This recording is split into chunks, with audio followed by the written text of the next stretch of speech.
제가 이거 많이 말씀을 드렸죠. 의학적 다이어트 치료의 과정. 이거는 사실 이렇게 뚱뚱한 여성분이 날씬한 여성분이 되는 게 단순히 다이어트라고 생각을 하시지만 생각보다 복잡하다 이 얘기를 했잖아요. 사실은 정신적인 면, 이게 정신적인 면이죠 뭐. 사실은 인생이라고 얘기를 했지만 사실은 정신이 이 날씬한 여성의 인생으로 변화하는 과정이라고 그랬잖아요. 그래서 제가 이렇게 뇌를 가지고 왔어요. 뇌를. 사실 빨간색하고 파란색은 의미가 없어요. 어쨌든 간에 이렇게 인생을 바꿔가는 과정이라고, 이 과정이 중요하다고 해가지고 예, 제가 19금 걸고 그렇게 많이 이야기를 했잖아요. 그런데 오늘은 그 얘기를 하려고 하는 게 아니고 이 얘기를 하려고 하는 거예요. 날씬한 여성의 육체적으로 변화, 요거도 굉장히 중요하거든요. 이것도 사실은 조금은 말씀을 드렸어요.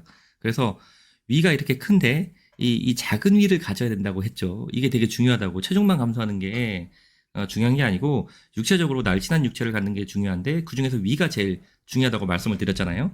그리고 이렇게 되려고 하는 이유는 바로 요거죠. 조금만 먹어도, 아유 조금만 먹어도 배불러서 못 먹겠네.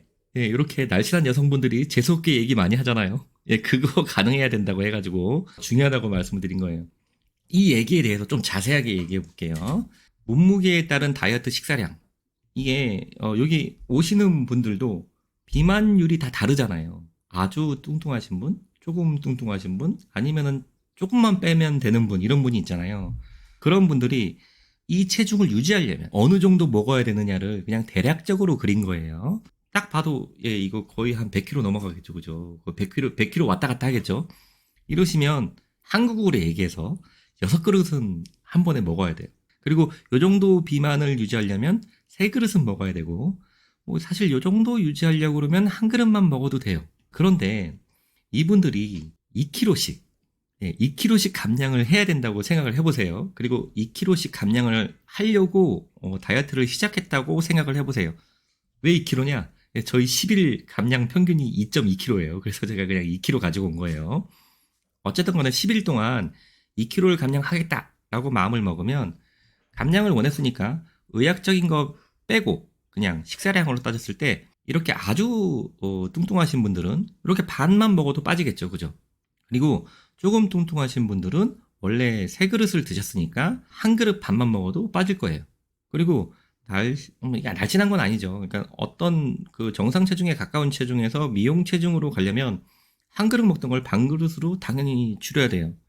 제가 말씀드리고 싶은 거는 뭐냐면, 동일한 감량, 똑같이 2kg를 감량하려고 왔지만 감량을 위해서 본인이 먹어야 하는 식사량은 사람마다 다 다르다 이거예요. 이게 당연하겠죠, 그죠? 근데 이 당연한 얘기를 왜 하냐 그러면, 이게 다른 사람이 아니라 한 사람한테도 이런 게 일어나야 한다는 거예요. 왜냐면 보세요. 제가 이게 좀 과장되게 그렸습니다. 아주 뚱뚱하신 분이 감량을 해서 사실은 2kg라고 했지만 이게 2kg가 그 2kg가 아니에요. 이 상황에서 2kg를 뺀다는 의미예요. 그리고 이 상황에서도 2kg를 빼고, 요거 좀 거의 날씬해진 상황에서도 2kg를 뺀다는 의미예요. 이럴 때 식사량이 같지 않다는 얘기를 하려고 하는 거겠죠, 그죠? 감량을 하려면 이런 상태에서는 3그릇만 먹어도 감량이 되겠죠. 그렇죠? 그렇지만 이 중간 상태라면 이분이 똑같은 사람인데 한 그릇 반만 먹어야 돼요. 그리고 이분이 더 빼시면 정상 체중에서 미용 체중으로 할 때는 이분은 반 그릇을 먹어야 돼요. 이게 대략적인 양입니다. 꼭 정확한 양이 아니고요. 제가 하고 싶은 얘기는 뭐냐면, 결국 꾸준한 감량을 발생시키려면 한 사람이 꾸준한 감량을 발생시키려면 식사량을 꾸준히 감소시켜야 한다는 문제점이 있어요. 이게 다이어트 클리닉 하면서 굉장히 문제점입니다, 이게. 자, 그러면 제가 한의사 입장에서 한약을 사용하잖아요. 이게 사실은 양의사도 마찬가지입니다. 감량을 할 때 약을 어떻게 써야 되느냐, 이거를 들어보셔야 돼요. 알고 가는 게 좋잖아요. 이렇게 뚱뚱했을 때는 당연히 식사량, 이렇게 날씬해지면서 계속 식사량은 줄죠. 그런데 약은 어떻게 할까요? 약은 처음에 이렇게 요 정도의 양을 썼어요. 약을 감량을 하기 위해서. 그런데 의학적으로 얘기하면 사실은 양도 줄여야 돼요. 약의 양도 줄여야 돼요. 이게 중요합니다. 왜냐하면 제가 밑에 썼죠. 세상의 모든 약은, 이게 다이어트 약이냐 무슨 약이냐 상관없어요. 이게 양약이든 한약이든 상관없어요. 일반적으로 세상의 모든 약은 체중별로 쓰기 때문에 감량이 진행될수록 약은 줄여야 하는 게 사실은 원칙이에요. 제가 사실은 원칙이에요 라고 얘기한 건 뒤에 다른 얘기를 하려고 그러겠죠.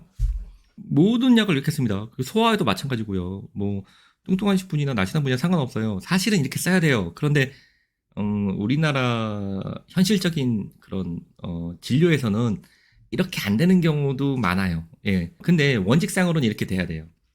근데 이렇게 물어보시는 분들이 있어요. 약은 계속 쓰면 익숙해지지 않나요? 좀 아시는 분들이죠, 이게. 그래서 원래 이렇게 안 쓰고 그냥 뭐 다르게 써야 되지 않나요? 라고 물어보시는데 세상의 모든 약은 계속 쓰면 익숙해지는 거는 맞아요. 그렇기는 한데 저희 같은 경우에 저희는 10일마다 처방을 하거든요.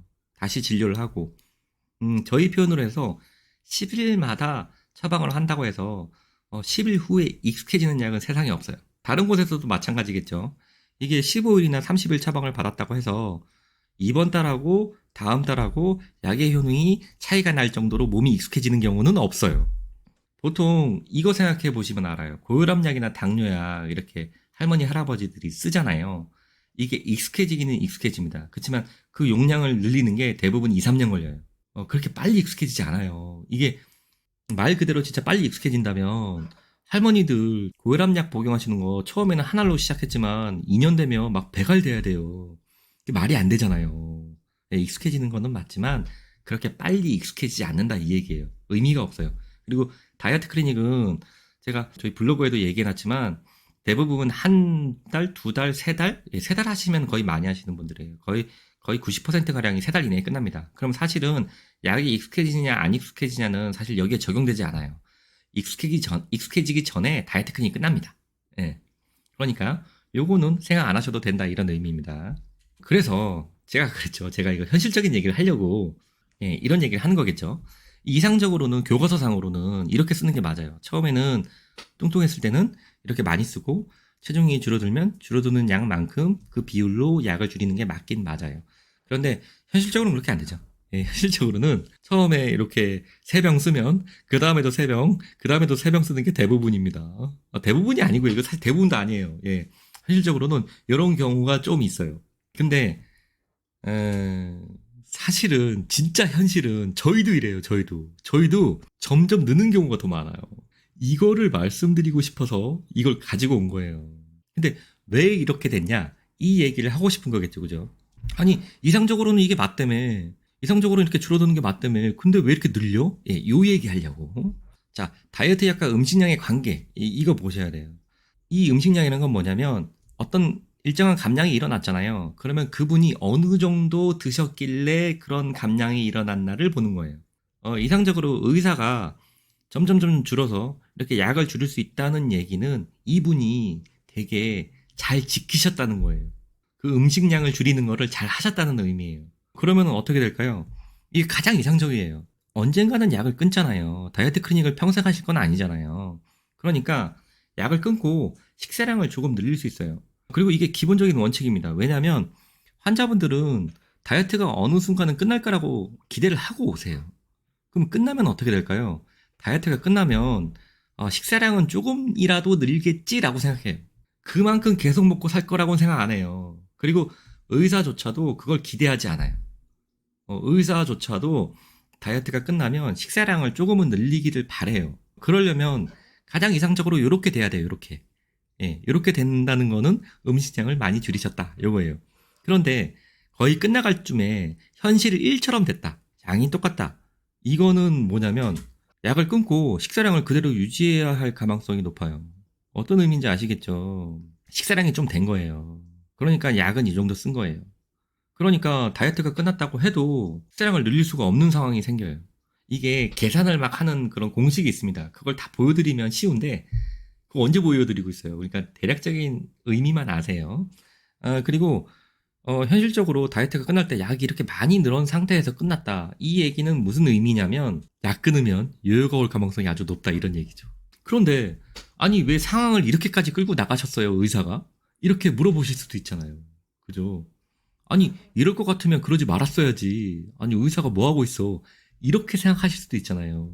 자 근데 이게 뭐 영국이나 아니면 뭐 공산주의 국가처럼 뭐 그런 식의 의료가 되는 나라가 아니에요. 현실적으로 치료비를 그때그때 내고 클리닉을 하시는 거예요.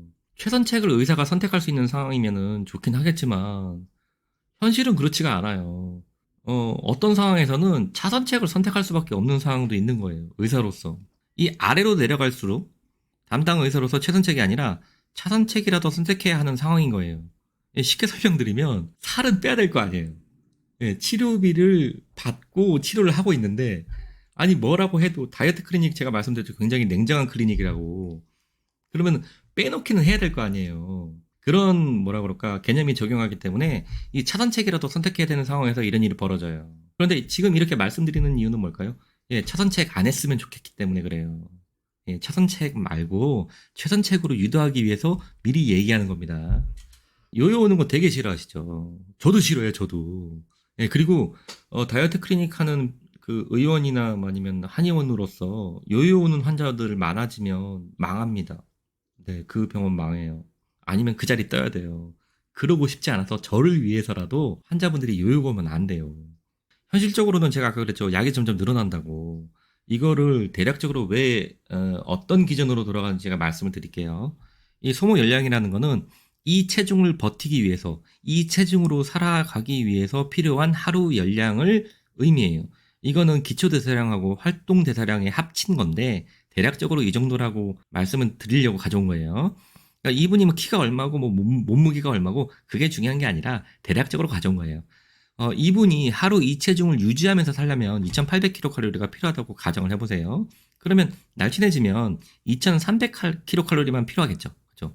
2300kcal만 있어도 이렇게 사실 수 있어요. 그런데 이분이 날씬해지면 이게 정상 체중에서 미용 체중으로 들어가면 대부분의 여성들이 키와 상관없이 뭐 우리나라 여성분들 키가 아주 크지만 뭐 180 이런 분들은 거의 없잖아요. 대부분 이제 170에서 160, 150, 140 요 사이이기 때문에 대부분 1900kcal로 버텨야 되는 일이 벌어져요. 이 체중이 됐을 때. 그런데 보세요. 현실적으로는 저희가 식사량을 줄이세요 말씀을 드려도 그냥 2000, 2000, 2000 이렇게 되면 그나마 잘 지켜주신 분에 들어가요. 저희가 거의 10,000건 정도 다이어트 클리닉을 하는데 요 정도만 돼도 제가 감사해야 하는 입장인 경우가 많아요. 왜냐하면 현실적으로는 예, 이게 아니고 2200, 2500 계속 늘어나게 돼 있어요. 왜냐? 이때까지 누누이 설명드렸죠. 이게 이득이 없고 손해만 계속되는 상황이 생기고 식욕은 계속 공격하고 식욕은 3대 욕구에 들어간다고 제가 말씀드렸죠. 계속 공격합니다. 그러다 보면 여러 가지 이유로 그 여러 가지 이유는 전편에서 다 설명드렸어요. 음식량이 점점 늘어나요.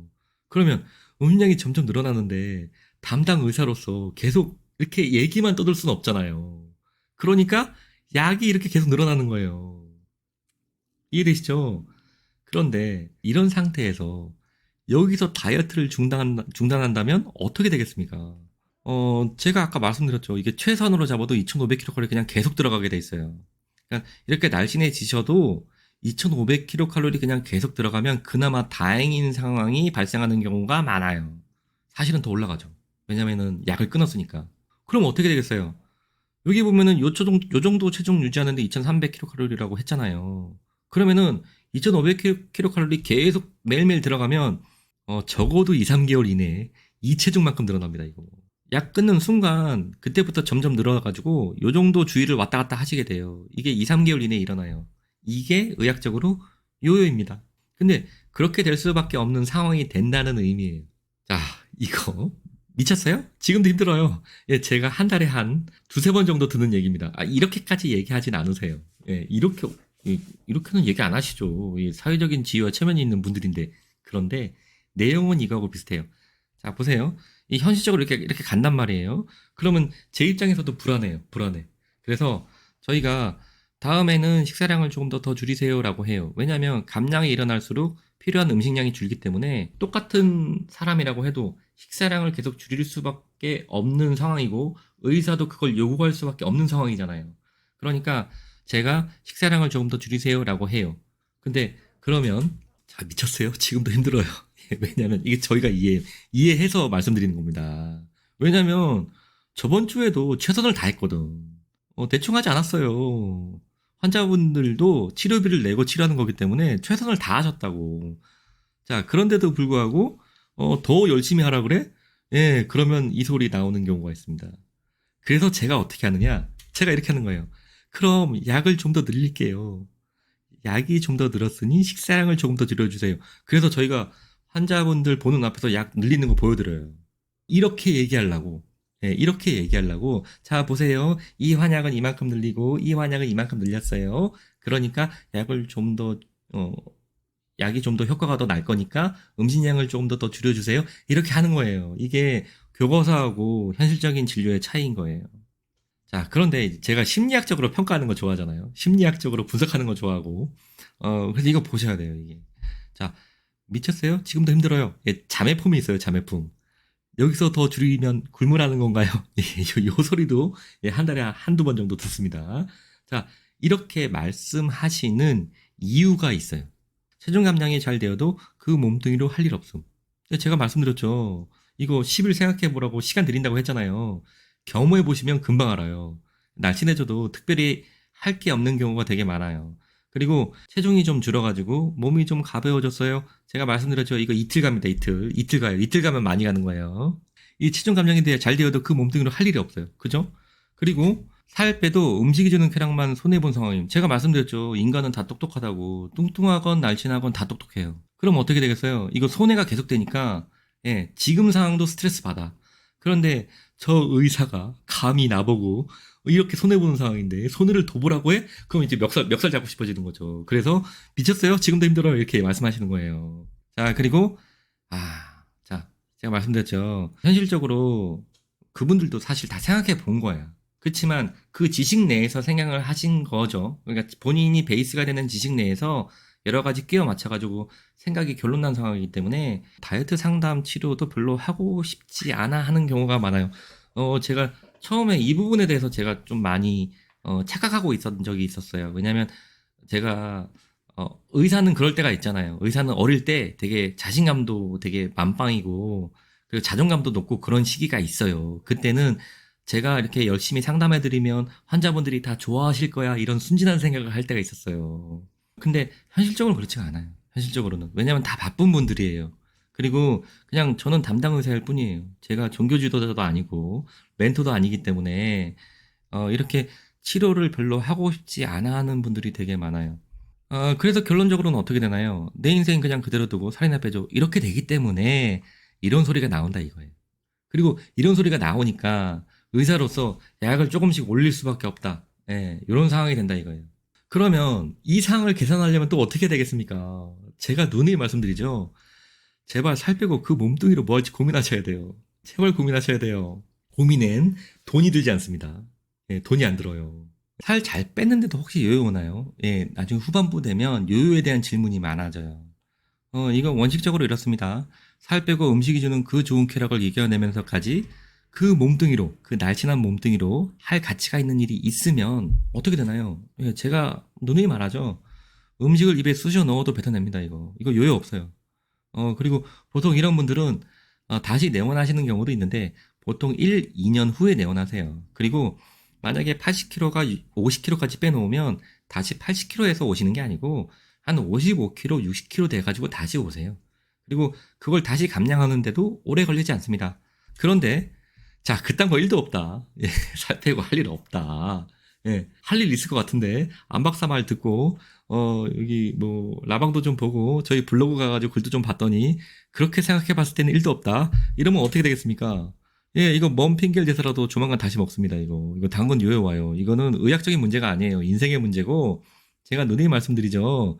멍청해서 요요가 오는 게 아닙니다. 예, 똑똑해서 요요가 오는 거예요. 생각해보면 내가 손해거든. 내면에서 그렇게 얘기해요. 아무리 표면적인 그 사회적인 지위와 체면을 고려하는 내가 얘기하더라도 이 내면에서의 나를 이기질 못해요. 그러니까 먼 핑계를 대서 다시 먹습니다. 자, 그러니까 다시 말씀드려요. 제발, 자, 마지막 회라서 제가 여러 번 얘기합니다. 제발 살 빼고 그 몸뚱이로 뭐 할지 고민하셔야 돼요. 식욕은 진짜 강한 놈이에요. 슈퍼, 울트라, 파워, 적이에요. 게다가 되게 지저분한 놈이에요. 이거 제가 저번에 다 설명드렸죠. 예, 그러니까, 이렇게 의지로 이겨내실 생각 절대 하지 마시고, 예, 의지로 안 돼요. 의지로 안 된다고? 제가 말씀드렸죠? 이게 하찮은 게 아닙니다. 이게 당연히 의지로 안 되는 부분이에요. 그러니까, 제발 살 빼고 그 몸뚱이로 뭐 할지 고민하셔야 돼요.